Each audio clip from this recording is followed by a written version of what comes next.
Coldwater was small. The only thing that set it apart from any other forgotten speck on the map were the rumors. Whispers of strange gathering in the woods, of symbols carved into old buildings, and people who disappeared without a trace. Most shrugged it off, but Evelyn Hale wasn't like most people. Evelyn, a journalist from the city, had been sent to Coldwater to cover what her editor called harmless local weirdness. She was expecting small-town gossip and overblown ghost stories, but as she dug into the town's history, she found something far darker. The first thing that caught her attention was a name: the Children of the Black Star.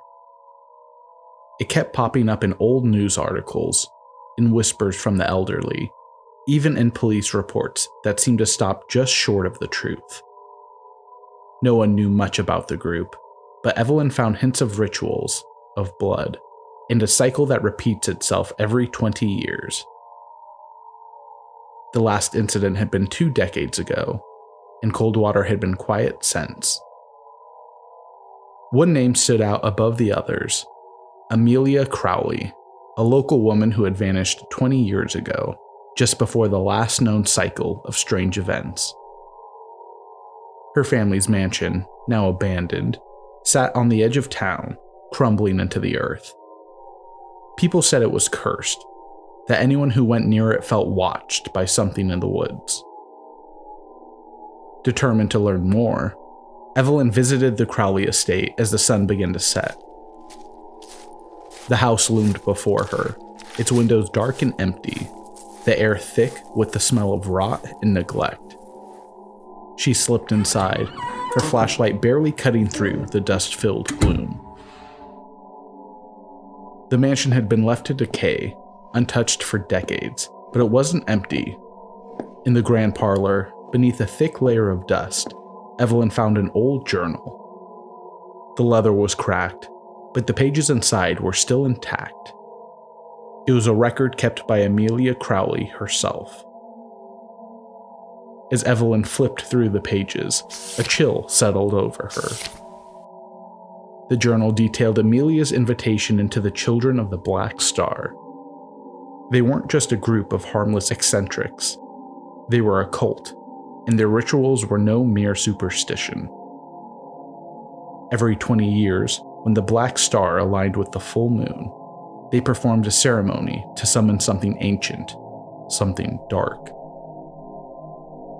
And tonight, the Black Star was set to rise again. The door creaked behind her. Evelyn spun around, her heart pounding. A man stood in the doorway, dressed in black. His face was lined with age, but his eyes were sharp, watching her with cold intent. "You shouldn't have come here." Before Evelyn could respond, 2 more figures appeared, their faces hidden beneath the hoods. They grabbed her, pulling her towards the basement. She struggled, but their grip was iron, dragging her down into the dark. In the basement, an altar stood in the center of the room, lit by flickering candles. The man from upstairs stood at the altar, his hands raised as he began to chant. The air grew heavy, vibrating with a strange energy that made Evelyn's skin crawl. She knew, without needing to be told, that the ritual was beginning. She had to act fast. Her eyes darted to the journal in her hand, now glowing faintly with symbols she hadn't noticed before. The book wasn't just a history, it was a guide. Somewhere in its pages was a key to stopping them. As the chants grew louder, Evelyn flipped through the journal, her hands shaking. The symbols pulsed, the air crackled, and the ground beneath her feet trembled. The Black Star was rising. She found the passage she was looking for, a counter ritual written in a language she didn't understand, but somehow knew she could speak. She whispered the words, her voice barely audible over the chanting. But as she continued, the candles flickered, and the cultist faltered. The leader turned, his face contorted with fury, but it was too late. The power in the room shifted, the energy recoiling as if the ritual had been severed. The black star's light dimmed, and the tremors stopped. Evelyn bolted from the room, the journal clutched tightly in her hands, her pulse pounding in her ears. The cult members were still inside, powerless and broken, but she knew this wasn't over. She stumbled into the night, the cold air biting at her skin as she ran. The Black Star had been stopped, for now. But Evelyn knew the children of the Black Star weren't done. The ritual had failed, but they would try again. They always did. Coldwater was quiet once more, but beneath the surface, something ancient still stirred. And when the Black Star aligned again, Evelyn knew they would be waiting.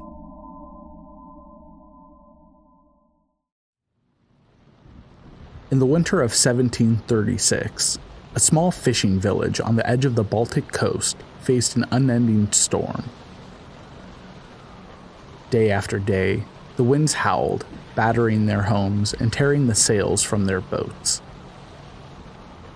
Fishermen claimed the sea itself had turned against them, as nets came up empty or filled with the bodies of strange, half-rotted creatures the locals refused to eat. The most disturbing part of this dark winter was the arrival of a mysterious woman. She was first seen on the edge of the village at night, her silhouette barely visible through the swirling mist.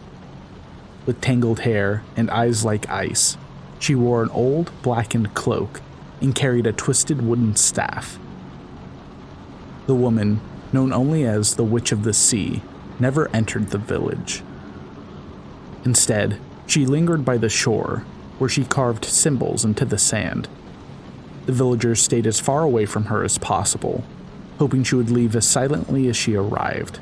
But as weeks passed, her presence began to weave a strange darkness into their lives. Children awoke in the middle of the night, screaming of strange figures at the foot of their beds. The animals grew restless, dogs barking at empty spaces, and cows found dead, their bodies twisted in cruel, unnatural ways. The air itself felt thick, as if something unseen was watching from the depths of the mist.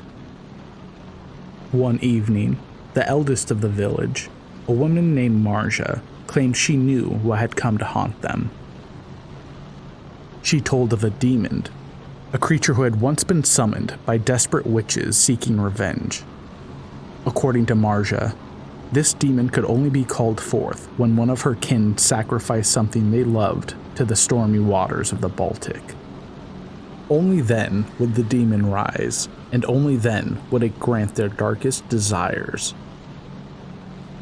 Marja's words sent a shiver through the gathered townsfolk. Someone in their village had made an offering.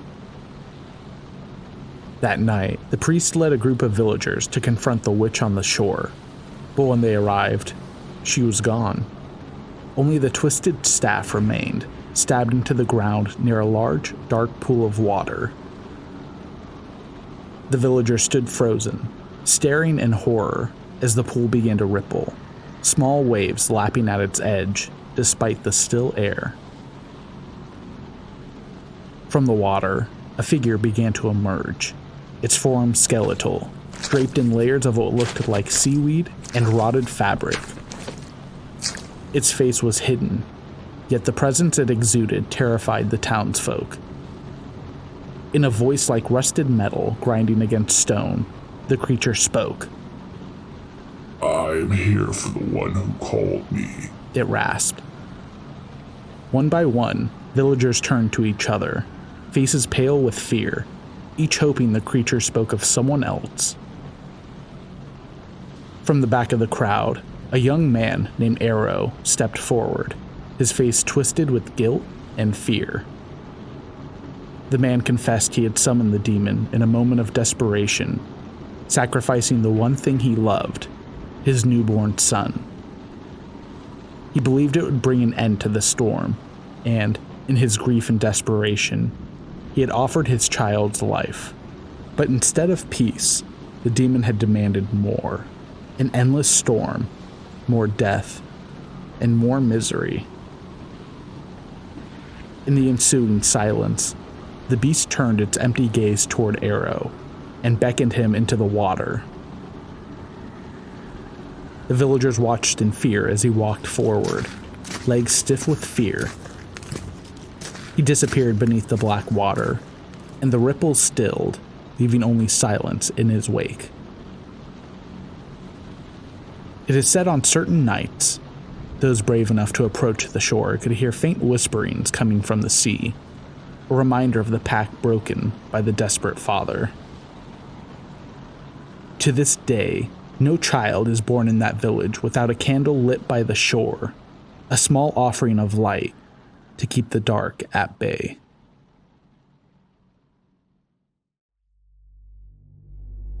Madison didn't know her grandmother well.